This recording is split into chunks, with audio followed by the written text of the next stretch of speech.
ప్రభువైన యేసుక్రీస్తు నామములో అందరికీ వందనాలు. ఈ యొక్క 6వ రోజు మన యొక్క అంశంగా రాబర్ట్ మఫెట్ గారి జీవితాన్ని గురించి మనం ధ్యానించుకుందాం. రాబర్ట్ మఫెట్ గారు స్కాట్లాండ్ దేశం చెందినటువంటి వ్యక్తి. ఈయన డిసెంబర్ 21వ తారీఖు 1795 సంవత్సరంలో ఆమ్స్టన్లో ఈయన జన్మించారు. ఆనాడు స్కాట్లాండ్ దేశం నుంచి అనేక మంది మిషనరీస్ అనేక ప్రాంతాలు వెళ్ళి దేవుని సువార్తను ప్రకటించేవారు. వారిని స్కాటిష్ మిషనరీస్ అని పిలిచేవారు. అందులో ఒకరు రాబర్ట్ మఫెట్ గారు. ఈయన ఒక పేద కుటుంబంలో జన్మించారు. అంత ధనవంతుల కుటుంబం కాదు. ఈయన కూడా పెద్దగా చదువుకోలేదు. కానీ చిన్నప్పటి నుంచి కూడా దేవుని యందు భయభక్తులు కలిగి పెరిగినటువంటి వ్యక్తి. ఈయన యేసుక్రీస్తు ప్రభుని నిజరక్షకునిగా అంగీకరించిన తర్వాత ఎవ్రీడే ఉదయము మరియు సాయంకాల సమయము బైబిల్ని బాగా చదివేవారంటాడు.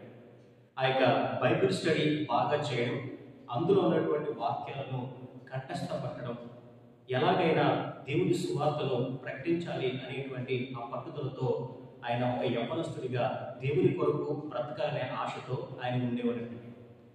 ఆనాడు ఆ యొక్క సమయాల్లో లండన్ మిషన్ సొసైటీ అనేటువంటి ఒక సొసైటీని లండన్లో ఏర్పాటు చేశారు. ఈ యొక్క లండన్ మిషన్ సొసైటీ యొక్క ముఖ్య ఉద్దేశం ఏంటంటే అనేక మంది మిషనరీస్ని వారు రైజ్ చేయాలి. అనేక దేశాలకు ఈ మిషనరీస్ని పంపించి వారి ద్వారా యేసుక్రీస్తు ప్రభు యొక్క సువార్తను వ్యాప్తి చేయాలి, ప్రకటింప చేయాలి అనే ఉద్దేశంతో ఈ LMSని ఆ యొక్క లండన్లో వారు ప్రారంభించారు. ఈ లండన్ మిషన్ సొసైటీకి యవ్వనస్తుడిగా ఉన్నటువంటి ఈ రాబర్ట్ మఫెట్ గారు ఒక అప్లికేషన్ రాశారు. అయ్యా, నేను దేవుని యొక్క సువార్తను చేయాలని ఇష్టపడుతున్నాను.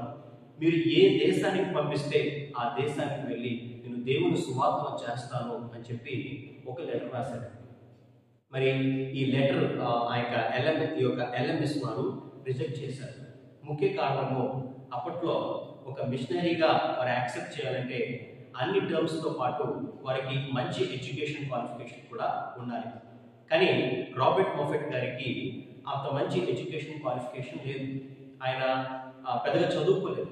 ఆ కారణం చేత రాబర్ట్ మఫెట్ గారిని వారు రిజెక్ట్ చేశారని నిరుత్సాహపడకుండా మరలా ఆయన లెటర్స్ రాయడం, పర్సనల్గా వెళ్ళి వాళ్ళని కలవడం, వారిని అడగడం, అయ్యా నేను దేవుని సేవ చేయాలని ఇష్టపడుతున్నాను, దేవుడు నన్ను బలంగా వాడుకుంటాడు, నాకు ఒక్క అవకాశం ఇవ్వండి అని చెప్పి ఆయన అడిగేవారంటే. మొత్తానికైతే ఈ యొక్క రాబర్ట్ మఫెట్ గారు ఆయన ఏం చేస్తారంటే, నా ఎడ్యుకేషన్ క్వాలిఫికేషన్ కాదు కానీ నా యొక్క పనికి సంబంధించినటువంటి, వృత్తికి సంబంధించినటువంటి క్వాలిఫికేషన్ నేను చెప్తానండి. నేను ఒక మంచి గార్డెనింగ్ వర్క్ నేర్చుకున్నాను. ఆ యొక్క గార్డెనింగ్లో నాకు మంచి అనుభవం ఉంది, దీన్ని మీరు యాక్సెప్ట్ చేయండి అని చెప్పి ఆ క్వాలిఫికేషన్ని ఆయన పెట్టారండి. మొత్తానికైతే ఈ యొక్క LMS ఈయన్ని యాక్సెప్ట్ చేసింది. సౌత్ ఆఫ్రికా దేశానికి వెళ్ళి దేవుని సేవ చేస్తారా అని అడిగినప్పుడు, మీరు ఎక్కడికి పంపిస్తే అక్కడికి వెళ్ళి దేవుని యొక్క సువార్త చేయడం నాకు ఎంతో భాగ్యం అని చెప్పి ఆయన దానికి ఒప్పుకుంటాడండి. ఈయన 1816 సంవత్సరం సెప్టెంబర్ నెలలో సౌత్ ఆఫ్రికా దేశానికి పంపబడ్డాడు. ఆయన సౌత్ ఆఫ్రికా దేశానికి వెళ్ళేటప్పటికీ ఆయన వయస్సు కేవలము 21 సంవత్సరాలు. ఒక యంగ్ మ్యాన్గా ఉన్నటువంటి ఈ రాబర్ట్ మఫెట్ గారు ఆ యొక్క సౌత్ ఆఫ్రికా దేశానికి ఆయన పంపబడ్డాడు. ఆ తర్వాత అదే దేశానికి దేవుని యొక్క సేవ చేయడానికి వచ్చినటువంటి మేరీ స్మిత్ అనే ఆమెను ఈయన వివాహం చేసుకున్నాడు. అదే సౌత్ ఆఫ్రికా దేశంలోనే వారి యొక్క వివాహం అయింది. ఆ తర్వాత ఒక పెద్ద కుటుంబంగా వీరు మారారండి. వీరికి సుమారు 10 మంది పిల్లలు. వారి పేరు నేను చదువుతాను. Mary, Annie, Robert. ఈ రాబర్ట్ ఇన్ఫాంట్గా ఉన్నప్పుడే, చిన్న బాబుగా ఉన్నప్పుడే ఆయన చనిపోయాడండి. ఆ తర్వాత 4వ కుమారుడిగా మరలా ఆయనకి రాబర్ట్ అని పేరు పెట్టారు. ఈయన 36 సంవత్సరాలు బ్రతికి గొప్పగా దేవుని సువార్త కూడా చేసి, ఆ తర్వాత ఈయన కూడా 36 సంవత్సరాలకి మరణించాడు. ఆ తర్వాత ఎలిజబెత్, ఈమె కూడా ఇన్ఫాంట్గా ఉన్నప్పుడే, చిన్న పాపగా ఉన్నప్పుడే ఆమె చనిపోయింది. ఆ తర్వాత హెలెన్, జేమ్స్, జాన్, ఇలా అనేక మంది పిల్లలు పుట్టారు. అందులో కొంతమంది చనిపోయారు. మరి ఆ తర్వాత పిల్లలను చదివించడానికి వారిని లండన్ దేశానికి, అక్కడ ఉన్నటువంటి బంధువుల ఇంటికి వారికి పంపించేసి మరలా తిరిగి సౌత్ ఆఫ్రికా దేశం వచ్చి వారు దేవుని యొక్క సువార్తను చేయడం వారు ప్రారంభించారు. వీరు చేసినటువంటి మొదటి 5 సంవత్సరాల సేవా ఫలంగా ఎవరు రక్షించబడలేదు. వారు చేసినటువంటి ఫస్ట్ 5 years సేవను కూడా ఏ వ్యక్తి కూడా యేసుక్రీస్తు ప్రభువుకి ఆకర్షితులవ్వలేదు. వీరు ఎవరిని రక్షించలేకపోయారు. మొదటి 5 years ఎవరిని రక్షించలేకపోయామో అని వీరు నిరుత్సాహపడలేదండి. అదేవిధంగా వారు దేవుని సువార్తను ప్రకటిస్తూ వస్తున్నారు. దేవుని యొక్క సేవను వారు చేస్తూ వస్తున్నారు. ఎలాగైతే భారతదేశంలో ఉన్నటువంటి ఆ యొక్క మూఢ ఆచారాలకు ఆనాడు విలియం కేరీ గారు ఆశ్చర్యపోతూ ఉండేవారు, సౌత్ ఆఫ్రికా దేశంలో ఉన్నటువంటి మూఢ ఆచారాలకు కూడా రాబర్ట్ మఫెట్ గారు అంతే ఆశ్చర్యపోయేవారంటే. అవేంటో మనం విందాం. మొదటిది, వృద్ధుల పట్ల చాలా దుర్మార్గంగా ప్రవర్తించేవారంటే సౌత్ ఆఫ్రికా ఆ యొక్క ప్రాంత ప్రజలు. ఏ విధంగా అంటే, వృద్ధుల్ని పోషించడం అనేది కుటుంబానికి భారంగా ఉందని చెప్పి ఆ వృద్ధులకి ఒక బౌల్ ఇచ్చి ఆ బౌల్లో కొంత అన్నం పెట్టి అది వారికి ఇచ్చేసి వారిని తీసుకెళ్లి ఎడారిలో వదిలేసేవారంటే. అక్కడ ఆయన ఆ ఆహారం తింటాడు, బ్రతుకుతాడు, చనిపోతాడో వీరికి అనవసరం. అలా వెళ్ళి ఆయన తీసుకెళ్లి వదిలేసి వచ్చేసేవారంట. ఇంత దుర్మార్గంగా, ఇంత అమానుషంగా ఆనాడు వారి యొక్క సాంప్రదాయాలు, వారి యొక్క పద్ధతులు ఉండేవంటే. ఇది చూసినటువంటి రాబర్ట్ మఫెట్ గారు ఎంతగానో బాధపడేవారంట. వెంటనే ఆయన జరుగుతున్నటువంటి ఈ యొక్క మూఢ ఆచారాలను ఖండించి ఆ యొక్క వృద్ధులని ఆయన దగ్గరికి తీసుకెళ్లి ఆయన ఆదరించడం, ప్రేమించడం మొదలుపెట్టాడు. ఇది ఆయన చేసినటువంటి మొదటి సేవ. ఆ వృద్ధులను ఆదరించడము, వారిని చేర్చుకోవడం. రెండవది ఏంటంటే, ఒకరోజు ఈయన రోడ్డు మీద వెళ్తున్నప్పుడు ఒక మహిళ చనిపోయి పడుతుందంటే. అక్కడ ఆ చుట్టుపక్కల ఉన్నటువంటి ఆ పెద్దలందరూ కూడా ఆమెను తీసుకెళ్లి ఒక గొయ్యను తవ్వి అందులో ఆమె బాడీని పెట్టి ఇలా ఒక సమాధి కార్యక్రమాన్ని వారు చేస్తున్నారు. ఆమెను సమాధి చేస్తున్నప్పుడు ఆమెకు పుట్టినటువంటి ఇద్దరు చిన్న పిల్లలు, చంటి పిల్లలు కూడా అక్కడ వాళ్ళు కూర్చుని వాళ్ళు ఏడుస్తున్నారండి. ఈ సమాధి కార్యక్రమం వారు చేస్తున్నప్పుడు తల్లితో పాటు పిల్లల్ని కూడా, బ్రతుకున్నటువంటి పిల్లల్ని కూడా అందులో వేసైపోతుంటే ఈయన వెళ్ళి, అయ్యా ఆగండి, మీరు ఏం చేస్తున్నారు అంటే, లేదు ఇది మా సాంప్రదాయం. ఎవరైనా ఒక అనాథ స్త్రీ చనిపోతున్నప్పుడు ఆమెకు పుట్టినటువంటి బిడ్డలను కూడా మేము అందులో వేసేస్తాము. ఇది అనాదిగా మాకు వస్తున్నటువంటి ఆచారము అని చెప్తారండి.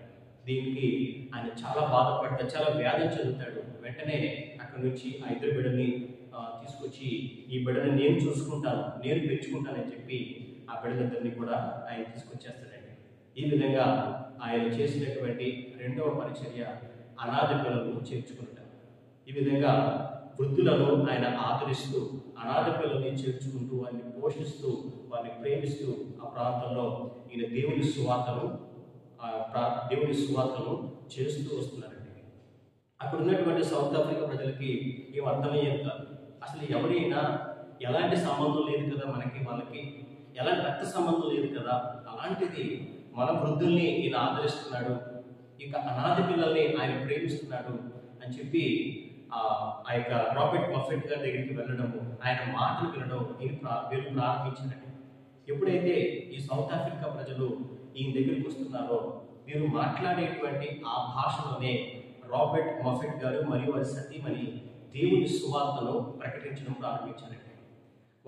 ఆనాడు వారు మాట్లాడేటువంటి ఆ యొక్క భాష సెట్స్వానా భాష. ఈ సెట్స్వానా భాషను వారు నేర్చుకుని అందులోనే ఆ సెట్స్వానా భాషలోనే దేవుని వాక్యాన్ని వారు బోధిస్తూ వస్తున్నారండి. ఈ విధంగా అక్కడ ఉన్నటువంటి ఆ ప్రాంత ప్రజల యొక్క జీవన విధానాన్ని వారు అర్థం చేసుకుంటూ, దాన్ని తెలుసుకుంటూ వారు వస్తున్నారు.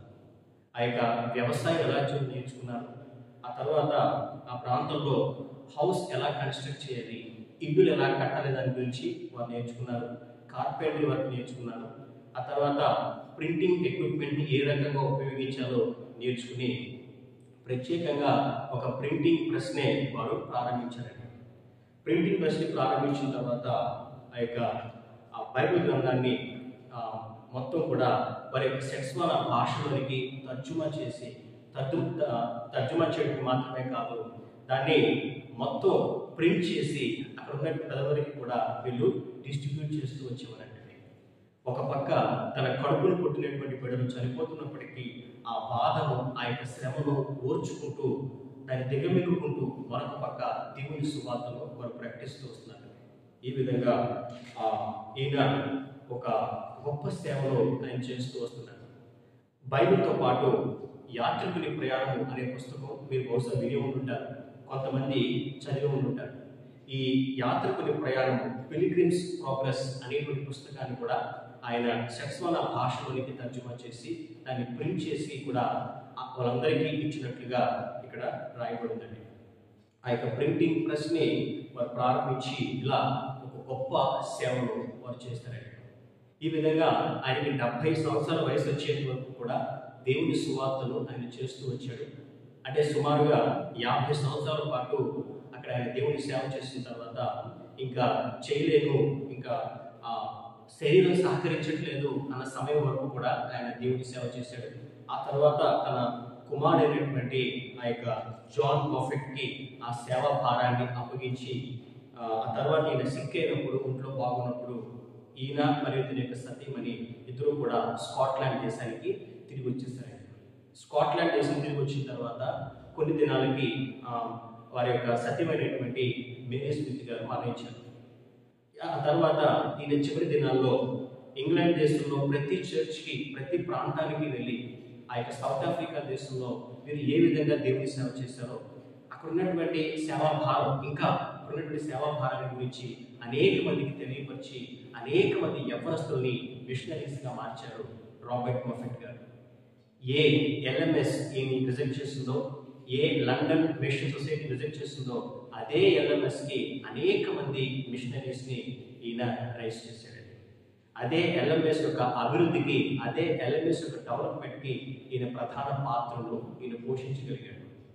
ఆ తర్వాత ఆ రోజుల్లోనే ఈయనకి క్వీన్ విక్టోరియా ద్వారా ఒక ప్రత్యేకమైనటువంటి ఆహ్వానం ఈయన పొందుకున్నారు. ప్రత్యేకంగా ఈయన్ని హానర్ చేశారు. అంత మాత్రమే కాదు, యూనివర్సిటీ ఆఫ్ ఎడిన్బర్గ్ దీనికి ఒక హానరబుల్ డాక్టరేట్ కూడా ఇవ్వడం జరిగిందండి. అసలు ఈయన క్వాలిఫికేషన్ ఏంటి? ఈయన ఏమన్నా గొప్ప స్టూడెంటా, గొప్ప ఎడ్యుకేషనిస్టా అంటే కాదు. ఒక గొప్ప సైంటిస్టా అంటే అసలు కాదు. ఈయన ఒక సాధారణమైనటువంటి గార్డెనర్. ఒక సాధారణమైనటువంటి గార్డెనర్ అసాధారణమైనటువంటి దేవుని సువార్తను ఈయన చేయగలిగాడండి. ఆ బైబిల్ గ్రంథం మొత్తాన్ని వారి యొక్క సెక్స్వన భాషలోనికి తర్జుమా చేసి దాన్ని ప్రింట్ చేసి ఆ ప్రజలందరికీ కూడా దేవుని వాక్యం అందే విధంగా గొప్ప సేవలో ఈయన చేయగలిగాడు. దేవుని యొక్క ఆత్మశక్తి ద్వారా అసాధ్యమైన కార్యాలు కూడా ఈయన సాధ్యం చేయగలిగాడు. ఆయన జీవితంలో ఆయన ముఖ్యంగా చేసినటువంటి ఆ యొక్క కార్యాలను మనం విందాం. మొదటిది వృద్ధులను ఆదరించుట, వారిని చేర్చుకుంటా. రెండవది అనాథ బిడ్డలను, ఆ యొక్క ఆర్ఫన్ చిల్డ్రన్ని ఆదరించాడు, పోషించాడు, చేర్చుకున్నాడు. మూడవది బైబిల్ని ట్రాన్స్లేట్ చేశాడు వారి యొక్క సెక్స్వన భాషలోనికి. ఆ యొక్క ట్రాన్స్లేట్ చేసినటువంటి బైబిల్ని ప్రింట్ చేసి అందరికీ డిస్ట్రిబ్యూట్ చేశాడు. అక్కడ ఒక గొప్ప సంఘాన్ని కట్టాడు. ఎంతో మంది మిషనరీస్ని రైజ్ చేసి ఆయా సౌత్ ఆఫ్రికా ఆ ప్రాంతంలోకి వెళ్ళి సేవ చేసే విధంగా ఆయన ప్రోత్సాహపరిచాడు. ఆయన దేవుని సువార్తను సుదీర్ఘకాలం చేసిన తర్వాత ఇక్కడితో నా పని అయిపోయింది, ఇంక నేను వెళ్ళిపోతాను అని అనుకోకుండా తన కుమారుడైనటువంటి జాన్ స్మిత్ మఫెట్కి ఆ తరువాత సక్సెసర్గా దేవుని సువార్త భారాన్ని, దేవుని సేవా భారాన్ని అప్పగించాడు. ఆ తర్వాత తన మనవడైనటువంటి రాబర్ట్ మఫెట్ మనవడైనటువంటి హోవర్డ్ అన్వీన్ మఫెట్, అంటే రాబర్ట్ మఫెట్ కుమారుడైనటువంటి జాన్ స్మిత్ మఫెట్, ఈ జాన్ స్మిత్ మఫెట్ పుట్టినటువంటి హోవర్డ్ అన్వీన్ మఫెట్ ఆ రోజుల్లో జింబాబ్వే దేశానికి ప్రైమ్ మినిస్టర్గా వర్క్ చేసి గొప్ప సేవలు కూడా చేశారండి. ఈ విధంగా రాబర్ట్ మఫెట్ గారు మరియు వారి సతీమణి, వారి కుమారులు ఆ సౌత్ ఆఫ్రికా దేశంలో, ఆ ప్రాంతంలో గొప్ప సేవలు చేసి దేవుని కొరకు అద్భుతమైనటువంటి పరిచర్యను వీరు చేశారు. ఈయన జీవితాన్ని ధ్యానించుకోవడం మనకెంతో ఆశీర్వాదకరం, యవ్వనస్తులకు ఎంతో ప్రోత్సాహకరం. కాబట్టి ఇదండి రాబర్ట్ మఫెట్ గారి యొక్క జీవితం. రేపటి రోజున మరొక మిషనరీ జీవితాన్ని గురించి మనం ధ్యానించుకుందాం. దేవుడు తన పరిశుద్ధ వాక్కును దీవించి ఆశీర్వదించును గాక. ఆమేన్.